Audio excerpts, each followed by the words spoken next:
Welcome to today's Leaders Helping Leaders session organized by Innovation Guelph. I'm your host for the session, Mickey Campo, a program manager at Innovation Guelph, and it's my pleasure to welcome you all to today's panel discussion, My Experience Navigating a Business Through Crisis.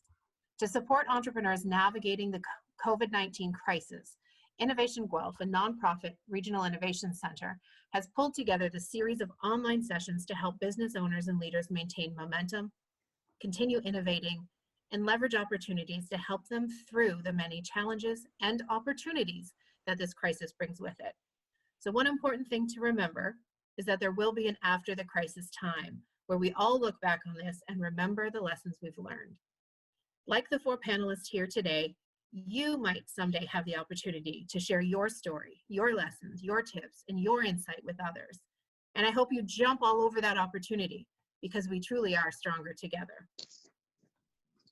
So for today's Leaders Helping Leaders panel, the panelists will each have 10 minutes to share their stories and lessons with you. They'll go on one after the other. And after all four have had a chance to present to you, we will open up the call for a discussion, a group discussion. And we hope you stay and ask questions and listen right until the very end of this call. So to ask questions, please use the raise your hand or submit a question button at the bottom of your screen. When it's time for questions and answers with the panel, we'll try to get to all of you, as many as time will allow. So, without further ado, I'd like to introduce you to your four presenters today. So first we will listen to Reda. Reda Fayek is a current president of Kimitek Inc. and past executive of Virtek Inc. He's also a mentor at Innovation Guelph. Reda once helped lead a publicly traded biotech company called Virtek in 1996 to 2002 to over $30 million in annual recurring revenue. The company developed a wonderful solution for the market with explosive growth and eventually was valued at well above 200 million. And then the dot-com bust happened in the aftermath of 9/11. Reda led the return of the development, manufacturing, and sales of the products to Canada and eventually became an independent business consultant, using his past experiences and lessons to mentor and assist others in building up their companies. Next today, we will hear from Tina Brisbin.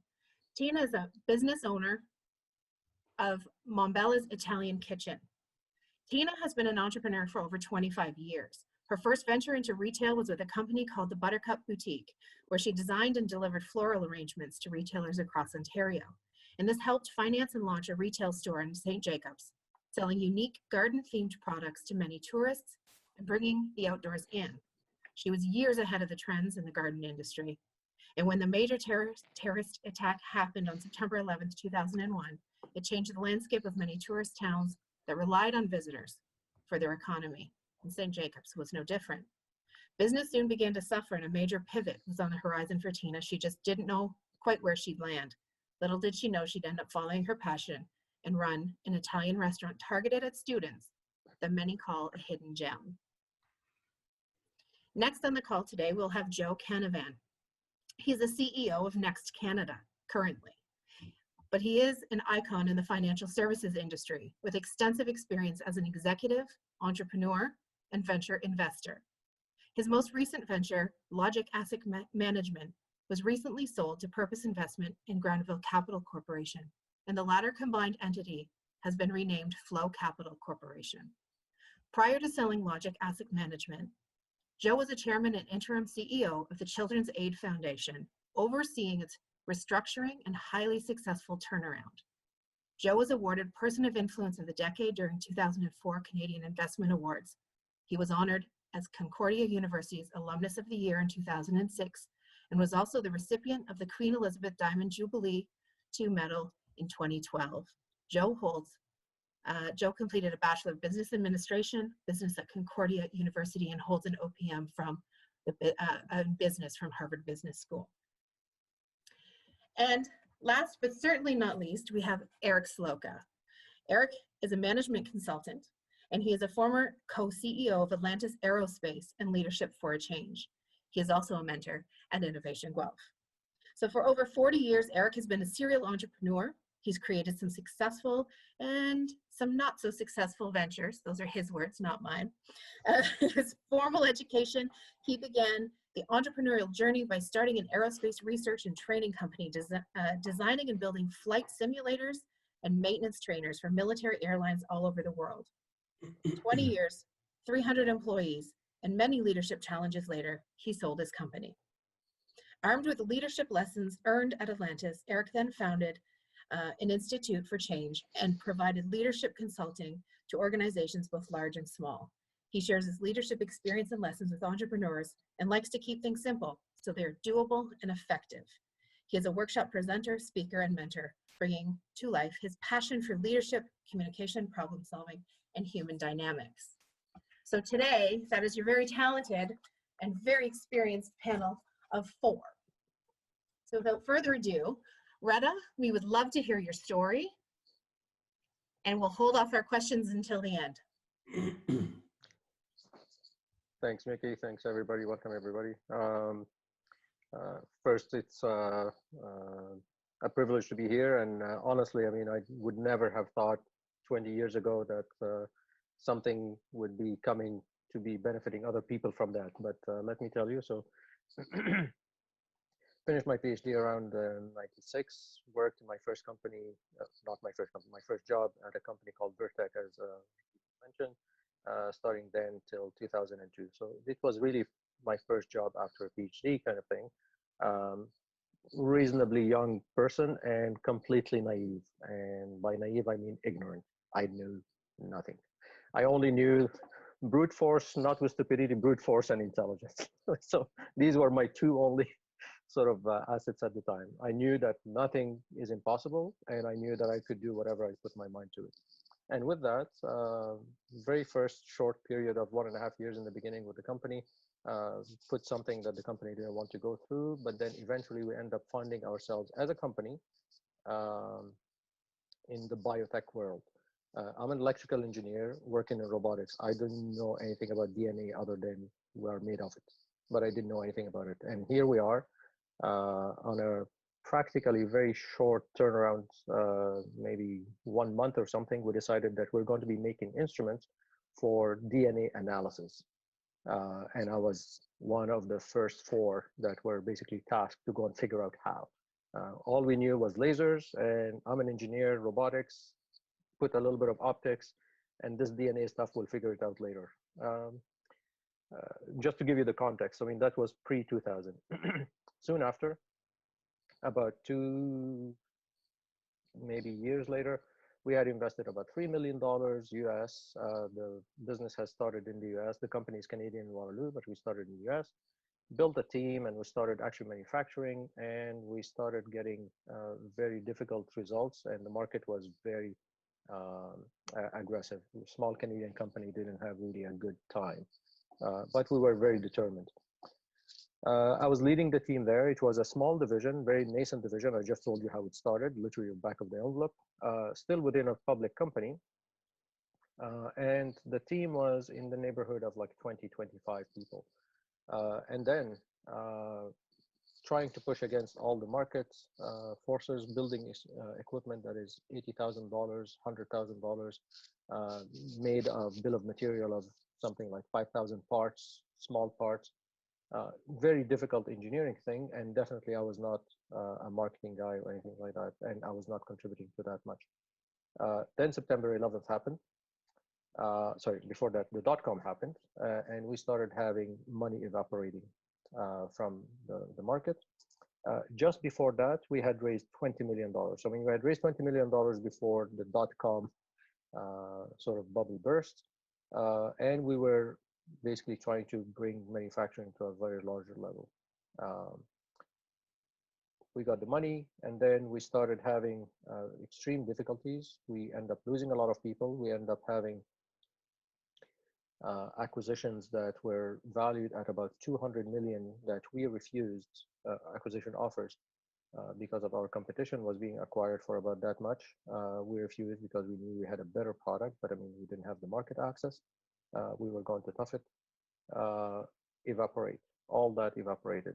So we ended up having a big investment that was going to be lost. a little bit of money, not a little bit, I mean, $20 million at the time was not a ton, but I mean, still a lot of money.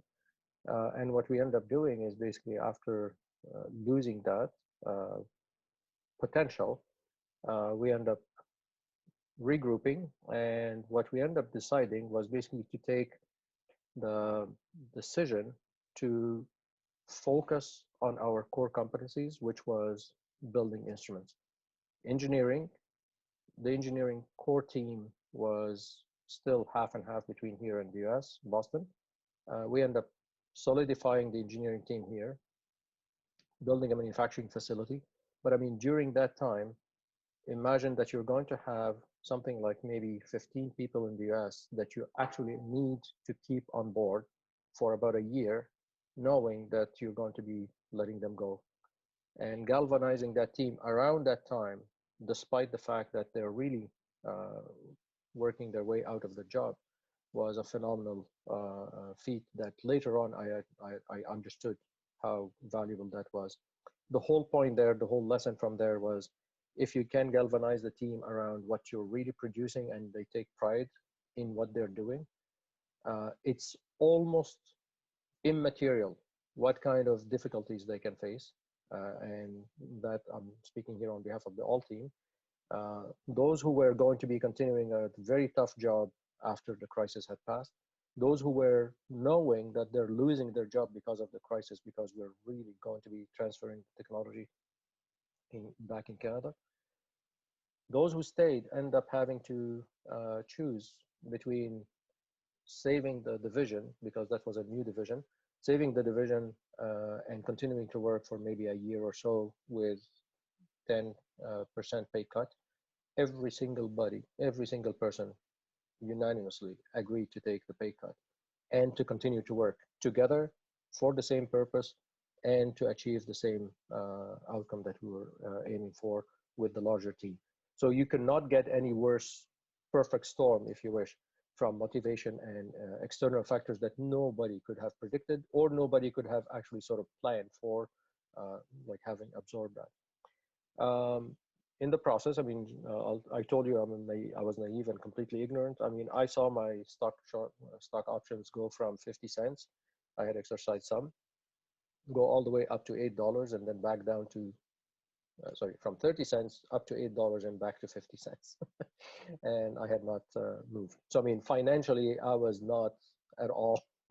I cannot be proud of who I was at the time from a knowledge point of view, but every single difficulty, every single blunder and or resilience that we showed as a team at that time ended up being an incredible lesson that I took for the 5 companies that I worked for later, whether I led them or I contributed to them. Every single one of those. That was my first recession. I mean, I had not really sort of worked in anything like that before. I had a few after that, but the lessons were still the same. The economies are always going to be going up and down. Things are going to be incredible. I mean, if this is sort of the biggest thing that anybody has seen, well, give it a couple decades and there's going to be something bigger. But I mean, don't worry about it. What you're going to have learned and what you're going to be using to go through this is going to be beneficial for later. And you will be able to come out. The way to that helped us come out. And again, at the time I wasn't wise. At the time we just did. This is the lesson learned, really, that I learned, is humans are extremely resilient. With the proper motivation, with the proper um, goal and purpose. And at that time, we were building DNA analysis machines that were going to help personalize medicine. It was not to only make money. There was a very good sort of value underlying the business, and that's what was motivating me and motivating the team. We were building the picks and shovels for the genomic research. It didn't matter. It really didn't matter what economies are going to be going through. We would almost have liked to work on that if we had no money, because there was going to be no money to be made any other way. That was going to be the best choice for us to do. So if you have these kinds of sort of fundamentals or reasons for galvanizing people, you could be amazed at what the teams would do, even if the economies are completely nonsensical at the time. When you do the right thing during that time, and I'll shut up very quickly, when you do the right thing during that short period, it's incredible again what the teams become like and what they're capable of doing. Because in the 2 years after 2000 and September 11th, we end up selling the company, we end up getting another acquisition, and it was a success, very relative in terms of magnitude. But the team that ended up doing this were telling me, Reda, you're ruthless, but we want to work with you again. 2 of that team end up working with me for 2 more companies after that over another 15 years because of the bond that happened during that time. So actually, I had the best teams to work with born out of the adversity like this. So I mean, you may be able to actually figure out relationships and collaborations that would be incredible and impossible to get if it wasn't for the oven or sort of the fire that we're going through right now. There are going to be plenty of other things, details that may not be relevant. So I mean, I'll stop here, and then if there are going to be any other questions, maybe later would come. That's great. Thanks, Reda. We're going to move on to Tina.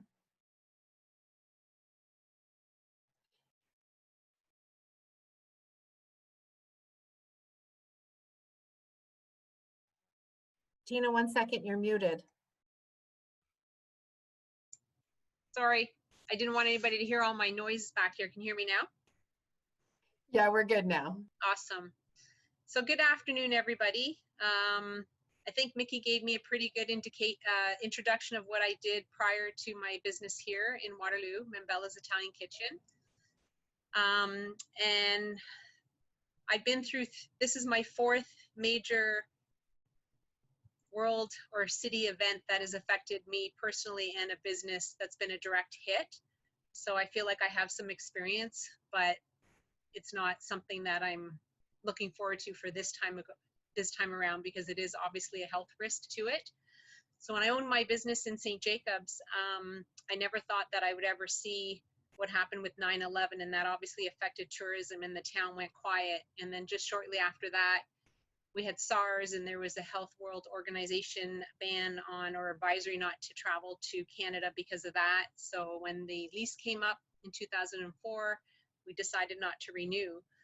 And during that period, I was trying to think of what I wanted to do. So I ended up going back to school to learn how to cook in a commercial kitchen, because when I used to travel to Toronto to do buying, I used to go into these little mom and pop shops, and they used to be open Monday to Friday, and they used to service all the buildings around them. And I thought that'd be cool to do. Just do lunch, do it well, and work your Monday to Friday and close on the weekends.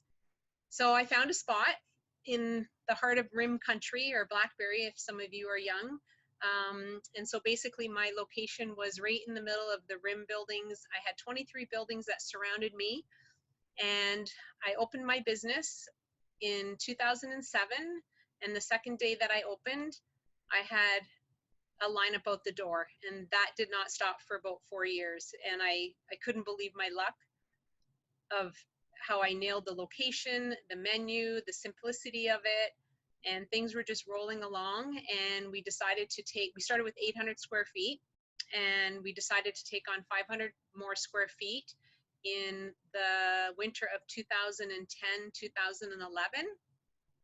And that's when RIM started to have its problems, known as Blackberry. And as soon as we did that renovation and took on all that extra expense, everything started to tumble. And I went from over 230 people a day coming in for lunch to 20 people a day.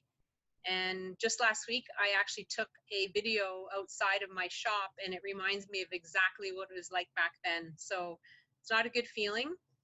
So as I worked through that downfall of RIM, I made a few mistakes, and I knew that things weren't good, and I decided to open a second location and take on 2 cafeterias in the meantime. I opened a cafeteria in Cambridge. It was a Loblaws distribution center, and there was 1,200 people working there. and I took over it from a company called Bingamans, and I also took over a company that needed the cafeteria run Challenger Freight. So at one point in 2013, I had 26 staff and 4 locations to try to keep myself afloat. The Loblaws kicked me out 8 months after I went in, and Challenger Freight, I kept on, I gave that up 2 years ago when they had a change of staff, and I ended up closing my second location because the traffic wasn't very good, and then they put the train in. And if I didn't close it, then I wouldn't be sitting here today. So 4 years from then, I've worked really hard to get the business back on track. Most of my business is catering, which we flipped over to catering as opposed to walk-in, because the buildings that surround me are not as full as when RIM was here. And during this time, I used to, I do have a freezer out front, and I sell this frozen food out of this freezer, and people would buy it because we have nowhere to house it. So we would just put our stock there, and it's been selling and selling for years. We sell about 50,000 a year from that little freezer. So I made a decision to go out to Calgary and join District Ventures Accelerator Center that Arlene Dickinson runs out there. And I went through a program out there. And when I was out there, I decided that I was going to take my frozen foods to retail. So I've been kind of working on taking the foods to retail in, I would say, for the last 4 months. And now that my business is closed to the public and I have no walk-in, I have no catering, I don't even have my funeral catering, I've been selling frozen foods. So the silver lining in this dark cloud over me right now is I'm probably putting my frozen food product in more mouths now than I could ever imagine prior to this. It's kind of almost like a marketing dream, and I don't want to say that because I'm not sure I'm going to survive, but in a way, it's the only thing I can do now to survive. One thing that I've learned over the years that I can give advice to anybody is just keep it simple. Don't try to be everything to everybody. I've had a lot of people just recently tried to give me advice on what to do, and I'm just sticking to my game plan. I know what I'm doing with my frozen food. I've been selling it for the last 10 years, and stick to what you know. Don't try to be everything to everybody. I'll talk, you know, I can talk to anybody about in more detailed questions about my mistakes I've made, but I think in today, if you want to start a business or when you're running your business, I always say, if you build it, they may not come. I think a lot of people think that, oh, if you build it, you know, you're going to have all this business, and you have a 50% chance of doing well, and you have a 50% chance of failing. And with when I opened these doors, the first time I had that 50% was on my side, and I couldn't be more successful. But when I opened my Midtown location, I wasn't so successful. So that's always something to keep in mind. And when I was doing a business plan, you can always plug numbers into a business plan, but that doesn't mean those numbers are going to work. And I did marketing analysis, and I did a whole city demographic analysis before I opened my Midtown location, and went to city planners and asked them all these questions about that location and how great it was. And I did my research right down to every little, you know, nook and cranny, and that location failed. Best advice I can give to anybody is, if you have employees, treat them with the best of respect, because they are your backbone, and they will pull you through anything, and you need to keep them. The retention is key. I always say there's people that are employed by me, they have 9 good traits, and 1 that's always going to stick you. But you have to get over that, and they will always be the backbone of your company. Treat them with respect and appreciate them, and every day they come to work. So that's about it that I have to say. All I hope right now is that we can all get through this, and everybody stays healthy. And yeah, it's shocking what's happening. That's great. Thank you, Tina. I'm sure there'll be questions for you later. Joe, you're up. Thanks, Mickey. Wow, those are great stories of resilience and you know, really hard work and grinding through a crisis. And I guess mine won't be quite as specific because I've been through so many freaking crises. At the early part of my career, the 1987 stock market crash, because I'm an asset management guy. When I ended up at Fidelity, they just fired 90% of the staff. There were 3 people left. I became the 4th. We were sold for $1 4 weeks after I got there. They were about to shut it. And we begged for our lives and built it into a multi-billion-dollar company with hundreds and hundreds of people. Again, you go from one disaster and crisis, but then I find a crisis at an incredible time to forge new innovations, new thinking, new teams, and new visions. And in that case, we did. And then I launched another company with the princely family of Liechtenstein called GT Global. And we built that into a multi-billion-dollar company over the ensuing 2 or 3 years. And even through that, we ended up in the Mexican peso crisis. But again, we were able to take that crisis and make it work to our advantage. And I'll explain, how we did that and how we do that as I walk through some of these other businesses. The next one I launched with a phenomenal partnership group in RBC was Synergy Asset Management. And as we were building that company, we ended up in the Russian ruble crisis and then the Asian flu. And I was just like, wow, I'm destined to really learn a significant amount of what it's like to build a company in crisis times. And then sure enough, we just as we were getting through that and growing the hell out of the business, we had the tech wreck and 9/11. And again, we adjusted our model, we adjusted our thinking, and I'll walk you through what we did with each of those. And then I sold that business to CI Financial. So the first one, GT Global, is now called Invesco Trimark. Synergy is now CI Financial. And then that one was, in order to acquire, and then we were turning around a really badly broken company. The actual company was in crisis, called Asante Wealth Management. And we were able to work through that. But that crisis took us about 3 years. And it became, what you see now, a $45, $50 billion company. And then I went into a really nice phase of my life called retirement for the first time. And through that, I got to invest in some incredible young startups in Canada, like Wealthsimple and Coho Financial, Kids and Company, Thalmic Labs, which is now called North up in KW, Layer 6, which is an AI company that TD Bank just bought last year, 2 years ago now, I guess, for $100 million. And then I was asked to come out of retirement to fix a company in crisis called the Children's Aid Foundation. And again, when I walk you through the process, you'll kind of see it applies to crisis situations, it applies to turnaround situations, and it really is, it comes back to a formula. And then when we had that, successfully turned around, I replaced myself with a phenomenal CEO who had been running Hull and Bloorview, Valerie McMurtry, and she continues to run Children's Aid today. Came into the one that Mickey mentioned, Logic Asset Management, which was essentially 2 near bankrupt companies that I merged together, Front Street Capital and Aston Hill Financial. And we had 3 people that were being charged with insider trading, and the company was running out of money and all the things that you would horribly, lie awake at 2 a.m, basically losing sleep and agonizing over.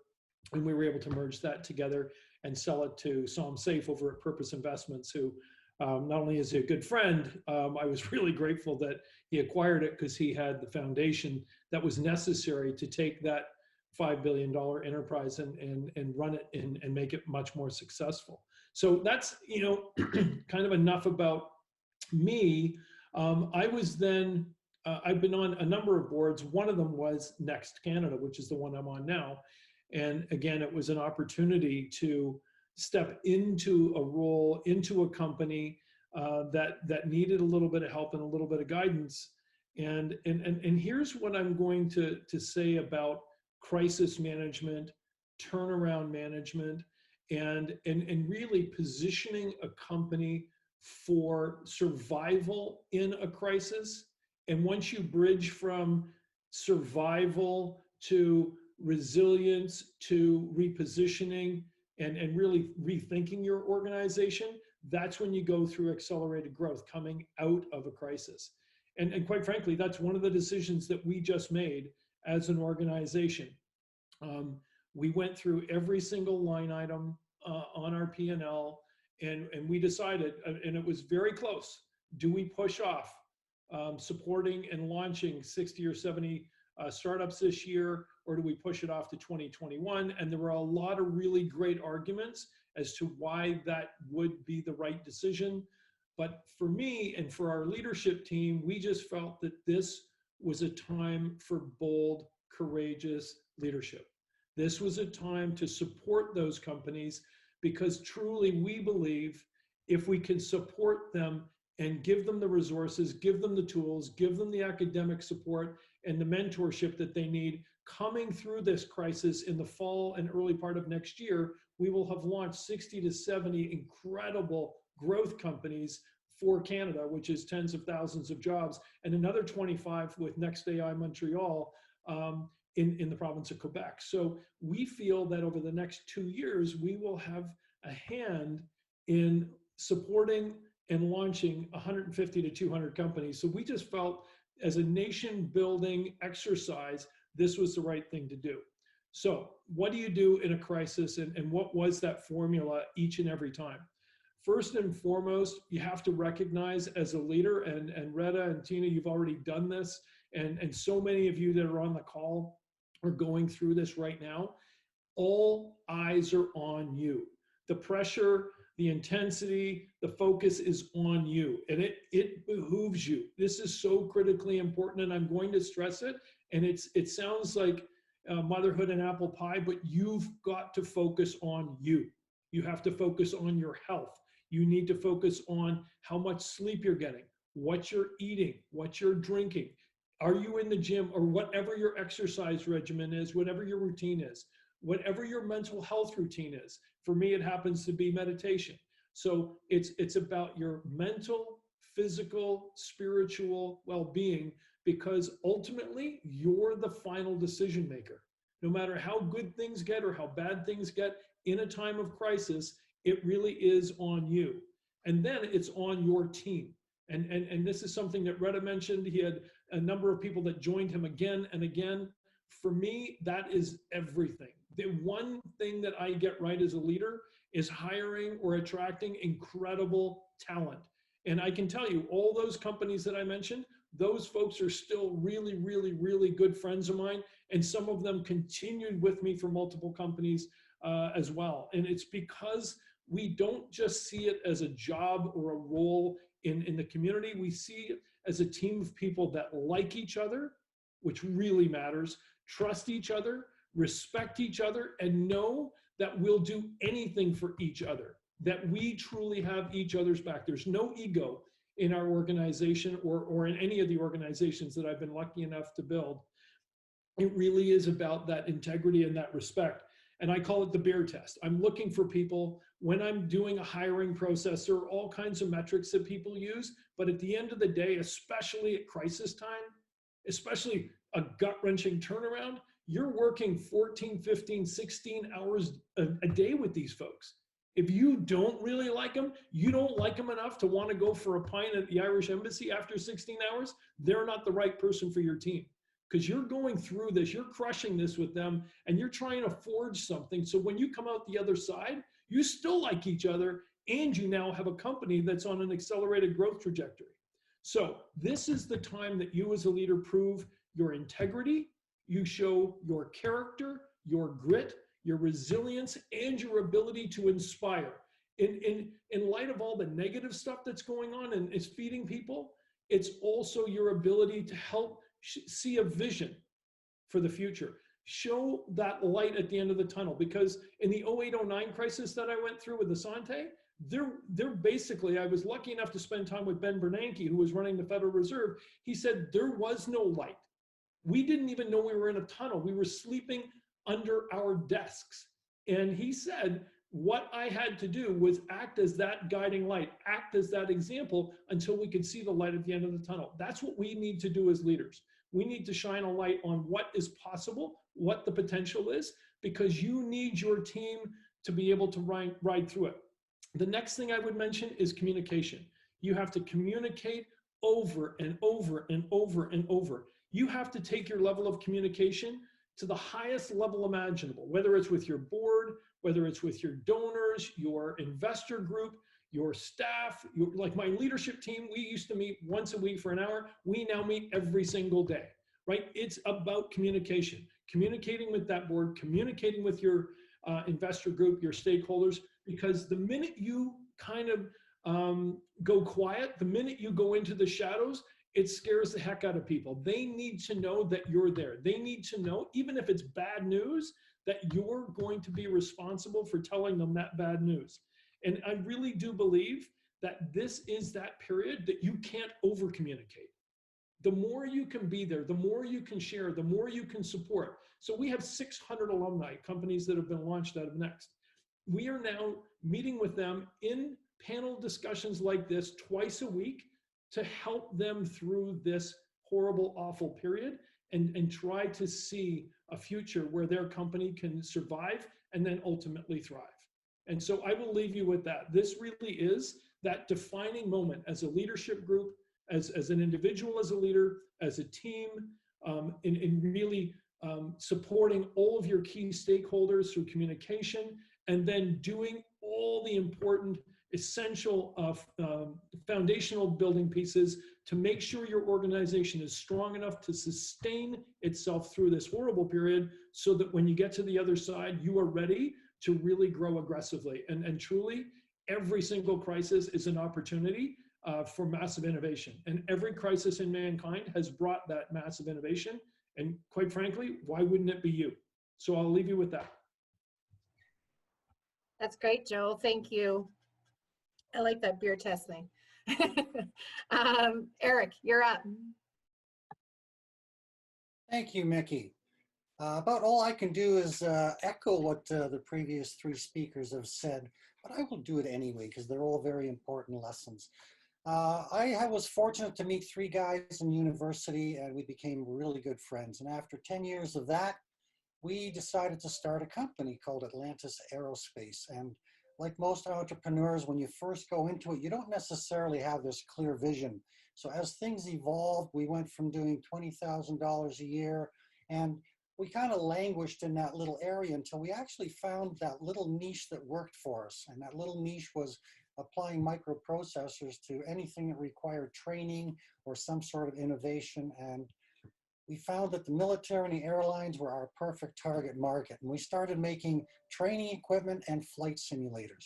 Now, as this evolved, what we did is we found that if we made promises and kept our promises, we would start to build a reputation. And those aren't just promises to the contracts that we're bidding on, it was to all of our employees. So we found by being transparent with them, and this is kind of echoing what Joe said, is the more transparent you are, the more you involve them in what's going on, the highs and the lows, the greater the responses from both your employees and the customers that you're serving. So as a result of that, we had people who were fiercely committed to the organization, so that when we bid on a project, if it took 16 hours to finish a job, they were there and doing it. The result, well, $20,000 a year, and we took a jump, and the following year we were doing $300,000, and the following year we did $600,000, and then $900,000.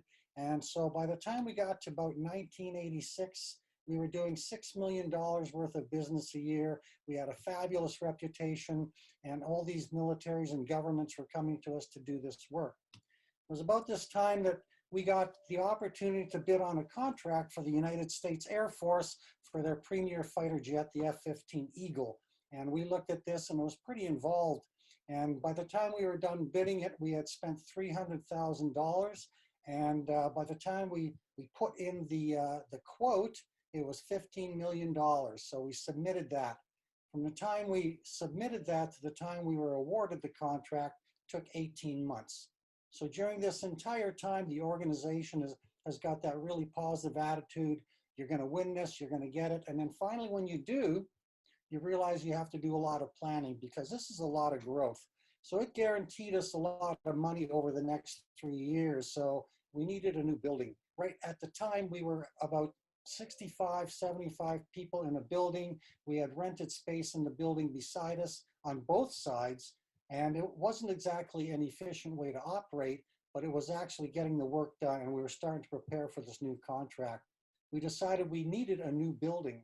And so we went out and designed, we got a contractor, everything was put in place to get this building, and off it went. So we had the footings in place, the building was going, all the plans were going for hiring these new people. We were going from about 100 people to 200 people, which was quite a massive growth in order to get this all set in place. And it seemed like for that period of time, we could do no wrong. And of course, when you're in an organization, entrepreneurial spirit run wild, everybody's going gung-ho and crazy and you're moving forward. And then something rather interesting happened. After we had all of this in place and going forward, the United States Senate passed a law called the Gramm-Rudman Act. And they had decided that the United States was so wildly out of control, their deficit was going through the roof. They froze all government acquisition. And that's when we got the letter. It said, please cease and desist. Your contract is being canceled. So the first thing that happens is you go into a little bit of a state. Some people get depressed, some people get angry. And for us, being entrepreneurs, we felt that failure was not an option. So we were allowed to do that depression and anger bit for about 2 minutes. And once that happens, you have to start getting back into where you are and what you're going to do. So we had to make a complete right turn. I was nominated to go tell the builder that we were going to have to renege on a $5 million building contract, which was an interesting exercise. My whole trip over to speak to him was kind of wrought with, I think I'll pull over for a few minutes and think this through again. And I think I'll pull over. But I finally went and talked to him. And what was really interesting was once I gave him the bad news, he looked at me and he said, thank you. He said, thank you for being upfront and honest with me. And again, I think that echoes what we've heard previously is the more transparent you are, the better off it goes. And so I left there and we went back and started with our plans as to now that we aren't going to be growing like crazy for the next little while, what are we going to do? So we set in motion all the plans to make do with what we had actually, we had a few other contracts going, so it wasn't completely devastating, but that exponential growth that we had going had definitely been derailed. And now we were going in a completely opposite direction. How are we going to make all of this work? We were transparent with the employees, letting them know what was happening. And again, some of them went through the same process of some get depressed, some get angry. But again, that didn't last very long because in the entrepreneurial spirit in this sort of an organization, failure is not an option. We got here because we took advantage of the opportunities. And when things didn't go well, we just stepped in, figured out how we could turn that around as well. So that's what we did. So we were now on a completely different track. We were trying to figure out how we were going to replace that sort of income, looking for other contracts that we could bid on. So we were now back on an even keel. We were running for about 3 months. And something interesting happened in the United States. The United States Air Force came back and said, there's no way you're going to take away all the support that we have planned for the F-15 Eagle, seeing as it is the premier defense for our sovereignty of the United States, both on our own soil and abroad. And they got the contract reinstated. So now we had to take another turn, and everything that we had turned off, we had to go back and turn on again. So because you were transparent with the people in the first place, what happens now is they can accept more readily what you're doing now. So it wasn't viewed as, oh my God, here we go again. It was great. This is another opportunity to show what our mettle is and what we can do under adverse conditions. So going from complete left to complete right, it just became a thing that you have to do. So from the entrepreneurial spirit, failure is not an option. Being transparent is the thing you have to do. And the lessons that we learned are, when the rug gets pulled out from under you, there is going to be a period when things are completely upsetting. So there's an emotional aspect that goes with that. And you got to give that its time to just kind of go through and pass. And you're going to be in an emotional state that you're not familiar with. And indeed, you have to kind of come to grips with that. But you got to try not to create solutions when you're in this rather dark place. You have to kind of work through that. I love what Joe said about do it through meditation or exercise or whatever it is you have to do. You have to dissipate that deep emotional state so you can get back to where you normally operate. And that is in that spirit of, we can make this work. We can find solutions to all of this. You also have to note that you're never in it alone. When you're doing this, it's always very beneficial to reach out and see if you can find someone who's done this or has gone through it before. They can offer some suggestions. So reaching out is a very important piece. And even if it's just to your other partners or to some of the employees to see what they've got to recommend. Some of the most powerful information you're going to get back is from the people who work with you, especially if you've been transparent with them and you include them in the whole passion about growing the organization. They can come up with some ideas sometimes that are just blow you away in terms of how valuable they are and how committed they are to what they're doing for the organization. Seek clarification to ensure that you really understand what is going on and how it's impacting your business. And in that way, you can really see what the direction is going to be to get out of that swamp, right? And then start looking for the options that you can do. So when we got that first notification that we were going to be completely turned off and everything just got pulled out from under our feet, once we went through the option space, we found the right way to go. And then when it got turned back on again, it was the same sort of problem. What are we going to do now? They want us to turn it all back on in a moment. So again, look for the options and how you're going to do that. Look to the other people and what they can do. And considering the impact on the stakeholders, for us, one was the builder who was building the building. It was almost terrifying to go talk to him to kind of figure, we're going to renege on this $5 million building, and oh my gosh, you have the option of coming back and trying to sue us or do something like that. But he didn't. He came back when we got it all turned on. He figured he still had the asset. It wasn't as bad as we thought it was. So he was working on that. So when we came back and said we wanted to get back in there, he was very accommodating. And because he appreciated how upfront we were in the first place, he just turned it all back on and it worked to our benefit. And we found that in the long run too, is that when you go back, all these people you're building your reputation with because you are being honest with them. And in the spirit and a phrase that I like to say is that everything we do is an experiment. So regardless of your plans, no matter how fast you're growing, or even if things come out, from under you, look at it as an opportunity and what you can gain from that opportunity. So even in experiments, they say a failure isn't the opposite of success. It's kind of the pathway to success, because that's when you learn the greatest lessons. Sometimes the lessons don't do that again, but at least it's a great lesson to learn and to move things forward, because that's how the innovation comes. And that's how the entrepreneurial spirit continues to grow, because it's really hard to stop entrepreneurs, regardless of what happens. They will continue to grow their organizations and everything that's working that way. And in the spirit of that too, as you're doing these things and things are working out, just keep going back to the beginning and reviewing and going over it all, and you will build your organization.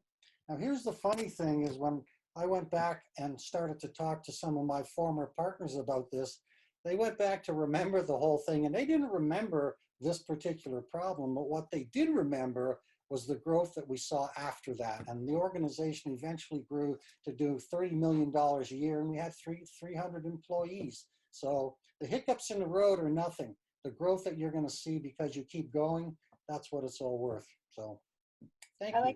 I like that you keep things, focused on opportunities rather than the troubles, right? See what's out there. I think all four of you said very similar kinds of things. Staying positive is so important during this time. So thank you, the four of you. And now we're going to open up for questions. I'm pretty sure Wes has been collecting some questions as we go, but if anybody out there has any questions, please raise your hand and we'll get to you. Please participate. Don't be scared to chat. We'd love to hear from you.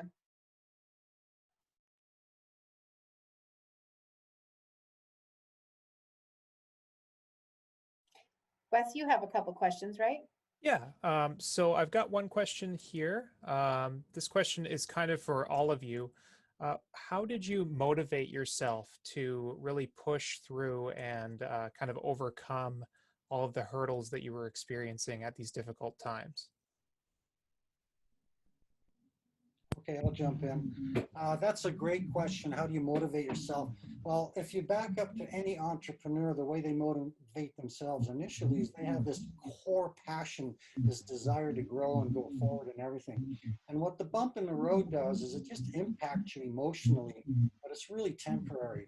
And you've got to realize that that's not going to last long. And once that dissipates, you'll find that that inner nature of yourself to be passionate about what it is you want to achieve and going out and discovering what the options are that you can tackle. It's in you, and it's just going to emotionally kind of it gets foggy for a bit, but once you capture that back, you just keep going. It's part of who your nature is. You are an entrepreneur. Can I add something to that? Sure. I mean, I was going to almost answer first. I mean, it's the same disease that got you to become an entrepreneur in the first place. So you have it in you, and this is not something that you can cure. The same uncertainty and the same difficulty and the same unknowns are just another set of variables for the equation. But I mean, the equation is structured around who you are and how you have come to this point. You would not be here if you didn't have everything you need. I mean, for me, I told you in the beginning, I mean, I was completely ignorant about any business. I mean, I'm an engineer through and through, even till today. I just end up landing into the business, into leading a business and learning about it, doing an MBA and all this stuff, just because it was, oh, is that what I need in order to be able to make the right decision about here? Fine. I mean, what's an MBA compared to a PhD? I mean, I went through rocks. So it's the same disease. What changes is just what are you going to be putting in the mix. So as Eric was saying, I mean, just let the dust settle, and after that, I mean, you have everything you have in you that you're going to be needing for the next thing, and it's just going to be, again, borrowing from Joe's. I mean, then the accelerated growth is going to be by actually thinking properly about it now. While everybody else is licking their wounds only, you're going to be licking your wounds for the 2 minutes that sort of Eric was mentioning. But then after that, you're just going to be able to think through clearly. Clarity is going to come to you because that's in you. So be prepared for the next one. I mean, you cannot help yourself. I can speak to a bit of that. I think with me, I've just always been very driven.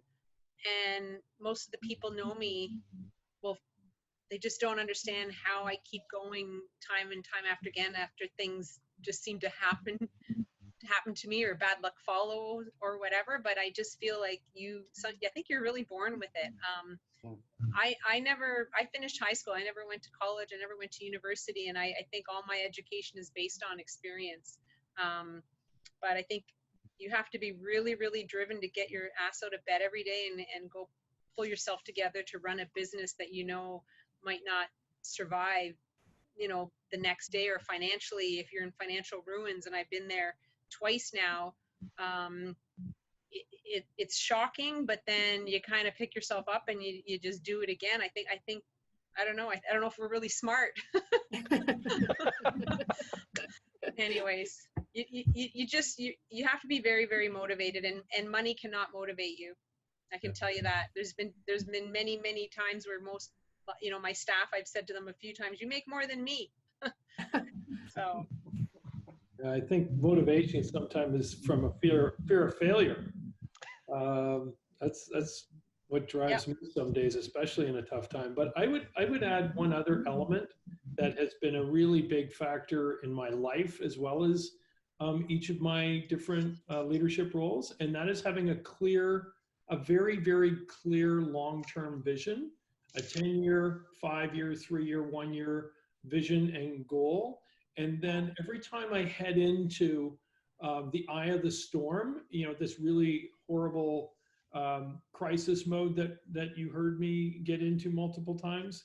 And then it's about clarifying that vision. Is that vision still the right vision, or is it time to pivot? Is it time to adjust? What needs to change? And once you've gone through all of that, and then you surface all the work that you've done, you share it with your team, you catalyze that, yes, that was the right vision and we're going to stay the course, or no, we are going to shift, we are going to pivot. And then when you've got that and everybody on the team agrees that that absolutely is the mission, we're still on mission, then there's that hope. You go from challenge or hopelessness to, okay, I think I've got this, now I've got hope, and now you've got everybody aligned again on that new vision. Whether it's the same as the old vision or a pivoted vision, it's still a vision. And that's where that positiveness comes from is, okay, now I can see clearly, this is where we're going together, we're all in alignment, okay, let's go make that happen. And you know that these crisis periods in the history of time are short-lived. There's somewhere between 8 weeks, 8 months, or 8 years. 8 years is obviously, crushing, and that would be the Great Depression or what we went through, and everybody keeps talking about, the Spanish flu. I mean, the problem with the Spanish flu is it was preceded by 4 years of a world war, followed by 4 years of a pandemic. So you can see how that would be crushing, but even out of all of that came the Roaring 20s. So these things do end and you do recover. And I think having that clarity of vision and having that alignment of interest with your team is so important. Great. Thanks, guys. I think Wes has another question. Yeah, that somebody's actually, typed in. we have Kaylee has a question here. So I'm just going to turn your mic on here, Kaylee. Okay, go ahead, Kaylee. Thanks, Wes. The reason I just wanted to speak to you directly, the situation is a little specific and sort of where we're at right now. We had incredible trajectory happening through December, February, and January, and gaining new accounts. We're in the food industry, selling to grocery. And so as soon as COVID hit, all new listings were halted. And as you can imagine, we were building up inventory, had very large POs for our packaging, our ingredients, all that sort of stuff, not to mention paying labor. So all of that essentially froze. And because our product, it is frozen, so it's frozen as well. We can, the shelf life on it is longer, so we're not in a terrible position to hold the inventory for a while longer, but as the days go by, that becomes more of a concern. But our biggest challenge right now is with the launch of our new product as well during March, is that we're just trying to figure out, we are still calling grocers and trying to get it into independents, and it's a very, very low success rate because everyone is completely over inundated with orders and very, very busy. Delivery services, it's the same situation. So it's a very low success rate. However, we're still building on, former relationships and things like that. And they know that we're there ready for them when they're ready. With that low success rate and our inability to know when things are going to turn around, should we be reinvesting in marketing for when possibly this could turn around for us in, say, May, when larger banners and things like that are opening up their new listings categories again. So it's just very dicey. We're not really sure what to do or how much risk or expenses we should be taking on. I can offer a couple thoughts. Again, I don't know much about your business, but I would focus on the warmest relationships that you have. This is not a time for rebuilding new relationships, and it's not a time for going out and raising capital from new relationships. This, in a time like now, who do you know, who likes you and respects you and believes in your product, and see if they're the ones who can help you. They're generally the ones who are going to be more open-minded and more willing to take your call. And then I would also focus, if you need capital, on going out and raising that creatively, again, from warmer relationships to buy you more time and buy you more of that opportunity. And then thirdly, you asked about marketing. I do believe that this is a good time, if you've got a little bit of capital and you've got a little bit of time, to creatively push your brand and creatively push your story. And hopefully by continuing to foster those warmer relationships, if you do need capital, going to those folks that were already believers and increasing your capital to buy you more runway, and then positioning your brand in a marketplace. Hopefully those are three of the key elements to achieving success, whether it's in May or it's in June or July. At some point, the doors will come back open and the opportunities will present themselves. And I think, by you driving the business forward in a very measured way, I think it's really, really smart and admirable. Thank you. Yeah, it's very dicey trying to, like with marketing, for example, we don't want to market right now and then it's say July when things actually open up, right? So it becomes, what I'm trying to do is rather than actually setting up and implementing marketing strategies, I'm more focused on planning them and having them ready to go when the time strikes. Yeah, that sounds smart to me, because again, you got to preserve your capital through the toughest part here. Everything is on capital preservation, so you can sustain your business until you start to see that light at the end of the tunnel. Awesome, thank you. Right. Thanks, guys. Is there any more questions, Wes? Yeah, I've got a couple more here. Got a question here for Joe. After 1987, the Asian flu, .com, 2008, the 9/11 markets, consumers have changed their behaviors. In your survival and repositioning phase, how do you assess or anticipate your new marketplace, and how do you plan and prepare your team's thinking? It kind of comes back to my last comment about, and that's a really great question, what's your 10-year vision? And even if it seems a little bit broad, for me, it was always about trying to predict the future. Where is the future going to be, and how am I positioned in order for me to truly capitalize on what that future might look like? And then I build my strategy around that, and then I try to execute based on that. But then I tighten it up on a 5-year vision and a 3-year vision. So I'm always trying to predict the future. And when I'm making investments, as an example, in some of the companies that I mentioned, like Wealthsimple as an example. So I invested in Wealthsimple very early, not only because I really liked Michael Katchen, the founder. I knew the business, I understood the business and my vision for the business, because he was going to disrupt everything that I built in my career, right? That's what Wealthsimple does, is it disrupts all the active asset management companies. But I saw that this was a trend that was going to be sustainable. And so I said, okay, well, as part of my thesis, I see this as a really good disruptor.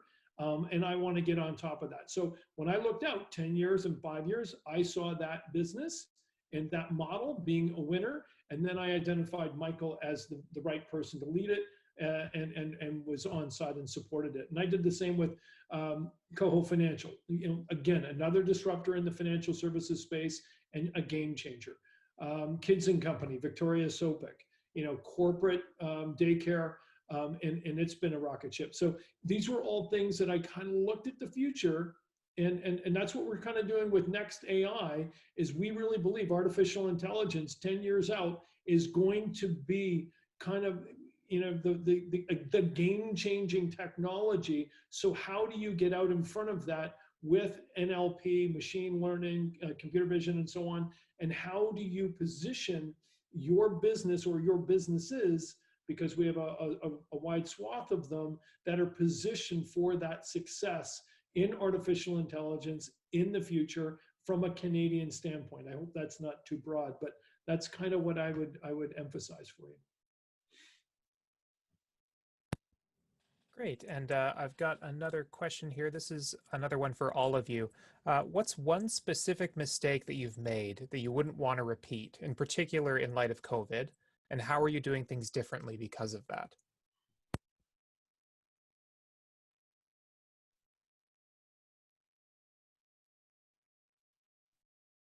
Did you say in light of COVID? Yes. I just know with when I opened that second location, one thing that my husband always pointed out to me was my business. I knew my business. I was trying to be proactive instead of reactive. So I knew my my business was going to be going down as the RIM employees were let go and BlackBerry was going through all that transition stage. And what I did was I went and opened another location when I wouldn't have solid footing here. I looked at it as I needed the other location to keep this location going, and that's something I regret a lot. But from that location alone, I gained one of my most valuable, biggest customers, and that was the funeral home. So that, yeah, if I don't know if I would do it again if I had the second chance.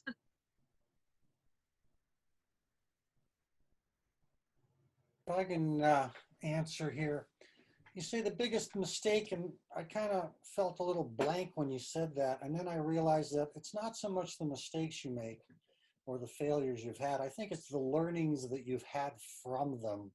And when we first started, myself and my three partners, we seemed to think alike, and we were kind of similar in nature. And what happened is, all the things we thought, it was like groupthink. And when we hired people, we hired clones of ourselves, because when you interview them, you kind of resonate with them. So I think the first big learning is the world is a lot bigger than just, you know, the group of us and the people we've surrounded ourselves with. So you have to make a conscious effort to make sure that you understand who your marketplace is. You have to understand what their needs are. So, and this comes down to the whole issue between a market pull and a tech push, because when we become good at something, we feel passionately that the rest of the world is going to love it as well. Well, it behooves you to go and ensure that even if you've got this wonderful technical solution, that you've gone out and done your market research to indeed find out if there's either a need for it or if you can generate a want for it. So our big learning was get out of your own head and try to get into the head of all of your clients, customers, your employees, and open up and have that real open mind to be able to get out there and learn as much as you can from all of them. I don't know that this is a COVID mistake, but it's a mistake. Like, you know, the biggest mistakes I've ever made are the same as the biggest successes that I've ever had, and that's people. You know, I hire incredibly well. I build great teams, and they make me very proud, and they make me look like I know what I'm doing. But on the other side, I will tell you, my biggest mistakes have been people where I knew I had hired the wrong person and I didn't cut bait fast enough. So honestly, if you identify that you've got the wrong people on the bus, you got the wrong person on your leadership team, you owe it to all the key stakeholders to do the right thing by them. I'm about leadership with compassion and integrity and values first. But I mean, one of your responsibilities is making sure you have that right team on board that bus, and you got to do it. You got to pull the trigger if that person isn't the right person. So that's been my biggest mistake is leaving that a little too long, because it damaged the culture. Can you hear me? Yes. Okay, sorry. Eric, I mean, I blanked in the beginning because I was trying to look for the biggest mistake and COVID, and I couldn't find the link. And then sort of Joe articulated the same thing. So, so the biggest mistake exactly that I was thinking about was actually about people and not cutting bait early enough. I was fortunate that I had not actually hired that person. I mean, I cannot take the blame for having them in the team, but, and you owe it really, I cannot overstate what Joe has just mentioned. You owe it not just to yourself, but to the team, because I was trying to compensate for that person. I suffered, but it was in the middle of 2008. So, I mean, I never lost sleep for business. I lost sleep about firing that person because, again, leading by compassion and sort of worrying about what they're going to be doing with their family and stuff. Horror stories I hear after that. But so I really agonized over it. But the business lost, I lost, and my team lost because I was not fast enough on that. So not to repeat or to add a little bit more, because Joe has already mentioned that. One of the things that I sort of learned from, and like Eric was saying, it's more like what the learning you come out with has been actually to not take myself too seriously. groupthink he was talking about. I mean, I'm an engineer, totally about numbers. I analyze things, but then I pride myself on being objective. So after I've done the best that I could, I actually go and tear it all apart as if I'm my worst enemy, and actually hold myself to an incredibly higher standard in terms of objectivity. I don't believe myself, even after I've done a lot of the analysis. I go back and reiterate. I go back and cut it, slice it in a different way. I go and get other people to actually sort of tear it apart. And when I've done that enough times, it was through this kind of tearing me and myself apart that I was able to actually get into an incredibly new insight. That was the key for the growth. I did not mention something else that was another crisis, but because it was not economic, it was actually technological, where the vision after $3 million was about to be written off. And the CEO of the company at the time basically gave me the balance of the quarter to deliver on the product, on the orders that we had. And I hunkered down 2 weeks practically in a dark room. And it's literally a dark room because it was optics. So I did see no light for about 12 hours for 2 weeks because I was doing experiments on that instrument. Figured out that the problem was not by from our team. It was something else that I had taken for granted because the papers came and said that it will perform a certain thing. So second guessing what you think you know was also a very good asset that helped me in terms of sort of behavior in crisis situations. So it wasn't really COVID, it wasn't a mistake, but it was not doing that soon enough as well. And it served me very well after that. Excellent. Thank you. I have a question here. How do you keep your employees motivated and focused and positive during a time of crisis? I can start quickly and then because I mentioned briefly. So if you have really, I don't want to say a good story. I mean, not a fake good story, but a real good story. And if you have, so this would be one, and if you have something like this, then you can hold on to the people that you really can and should hold on to, and please hold on to those for a good decade or 2 or 3 after that. The other thing was going to be if you have come up through difficult times with other people like that you know you can bank on, and again, this point has been mentioned, it doesn't take a lot of effort or imagination to sort of recall how you conquered. And it's the pride of having conquered those difficulties that will take, and they will take those literally as like badges of honor, like crisis 2, crisis 3, crisis 4 later.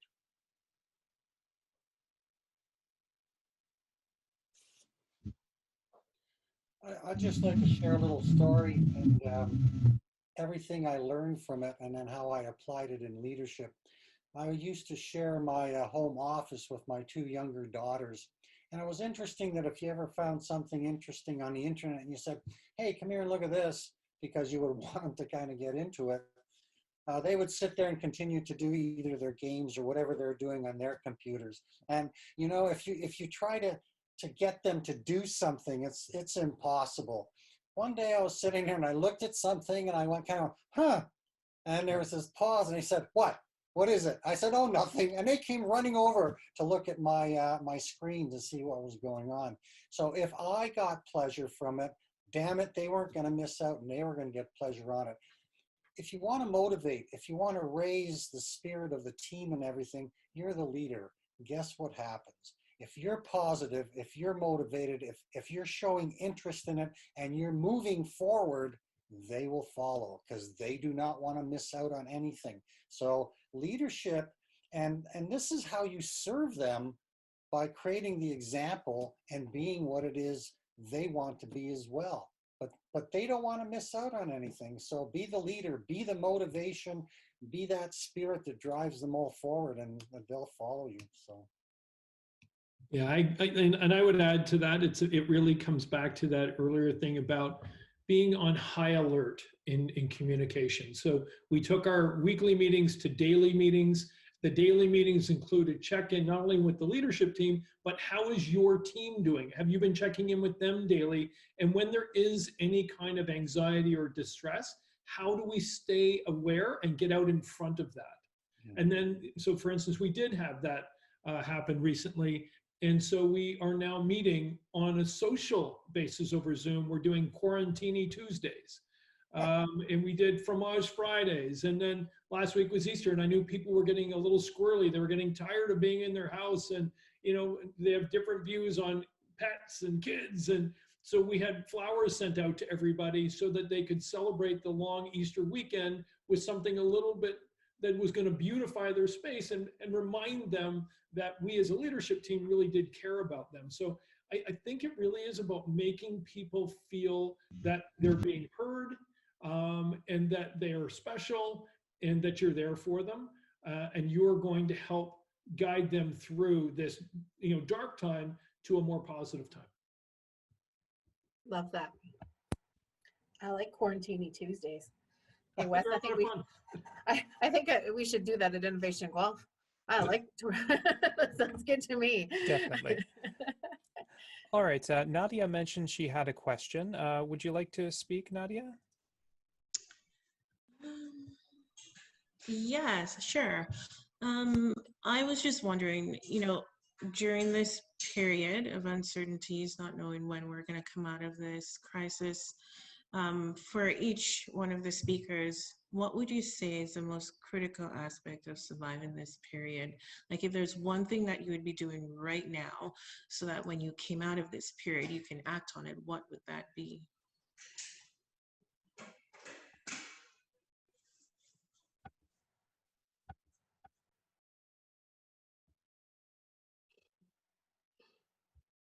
Don't you all jump in at once. Okay, I'll try and hit it, but I feel like I'm talking too much.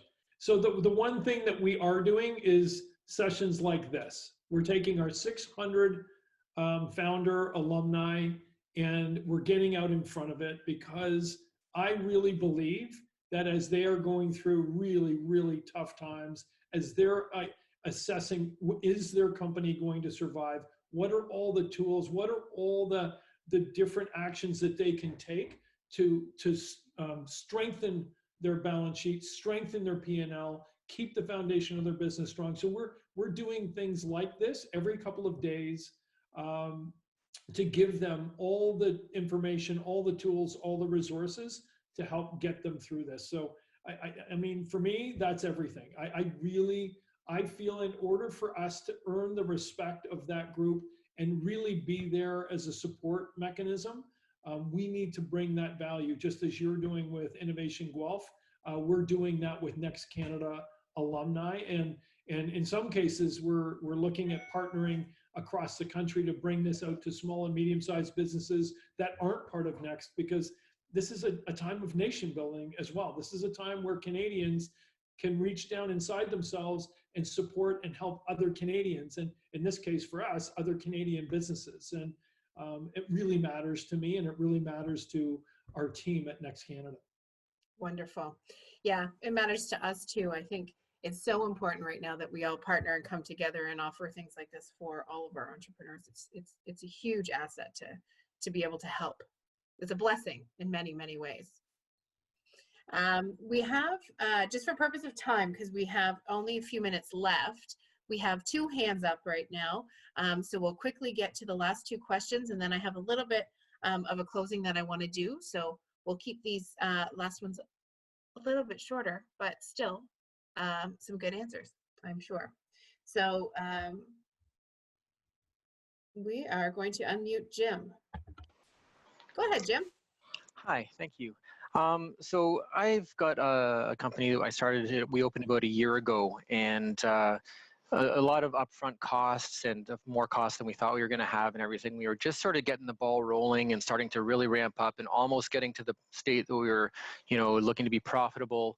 And then COVID hit and everything sort of went downhill. Of course, our business is an in-person on-site business. And so we weren't getting any revenue at all. And we've got this facility that we can't really get much out of right now because people aren't going anywhere.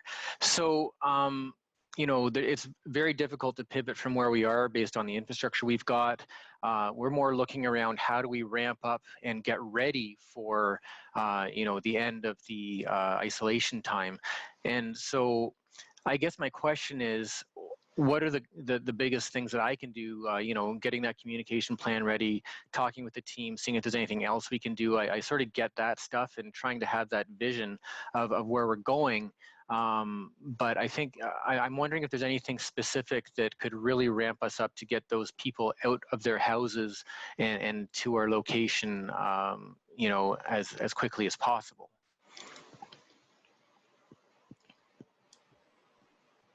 Kind of begs the question as to how long this whole COVID lockdown is going to go on for. So I think you have to plan for two things. What if this goes on a lot longer than you want it to be going on for? What could you do alternatively rather than kind of hunkering down and thinking that you're just going to hang in there until this is all over?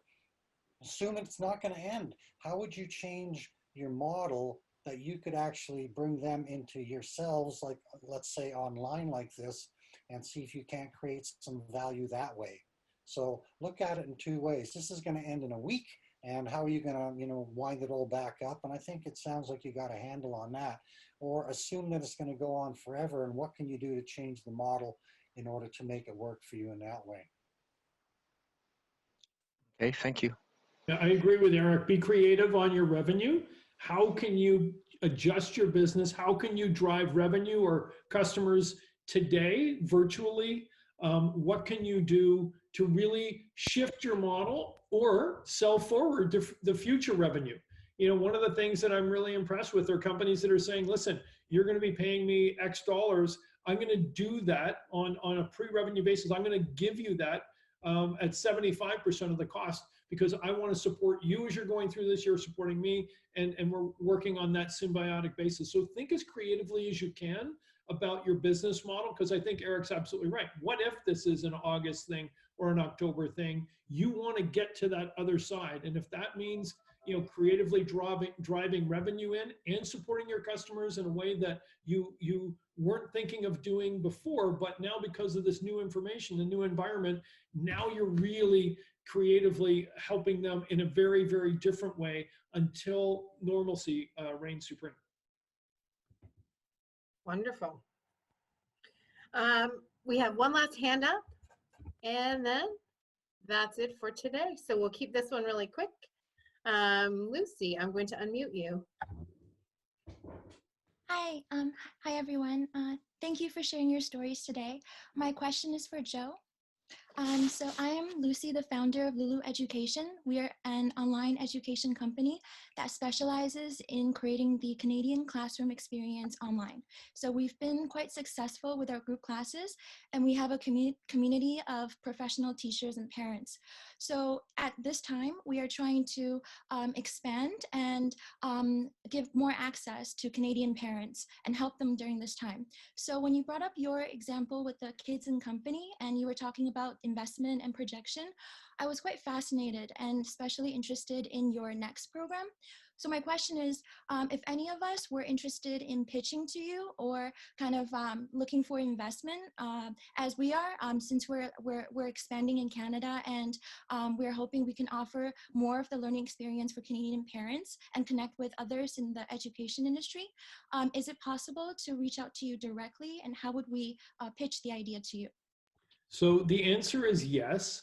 What I would do is, depending on where, I don't know if you're in Kitchener-Waterloo, if you're in Guelph, if you're in Cambridge, but I said earlier, it's about going back to people who know your business, who are warmly engaged with your business. If it's venture capitalists or angel investors, seed investors, or people in the community, they're the very best people to get to, because you're going to go through a land grab.